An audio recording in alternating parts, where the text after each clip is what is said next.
Hello everyone and welcome back to Quick Helper. In this video, I'll show you how to store fruits in your Blox fruit inventory using your device, whether it is an iPhone or Android phone.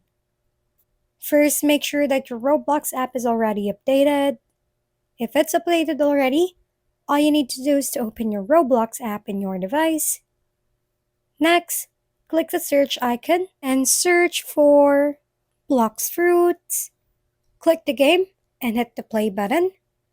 When you're in the game, the first thing to do is to ensure you have the fruit that you're ready to part with the inventory. Click on the fruit to select it.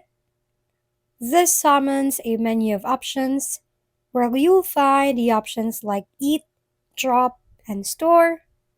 Tap on Eat, and your character will consume the fruit, and it will possess it in certain type of fruit when you eat it.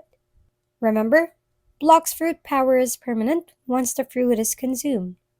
The user will retain the ability for the rest of their life unless they are forcibly separated from the power by certain circumstances, such as being submerged in water, which nullifies the power. And there you have it. You now successfully eat a fruit in Roblox Blox Fruits. Thank you for watching. We hope this video helped you figure things out. If we've been helpful, kindly give us a thumbs up. And don't forget to hit the subscribe and bell button for more contents. For any questions and suggestions, comment down below.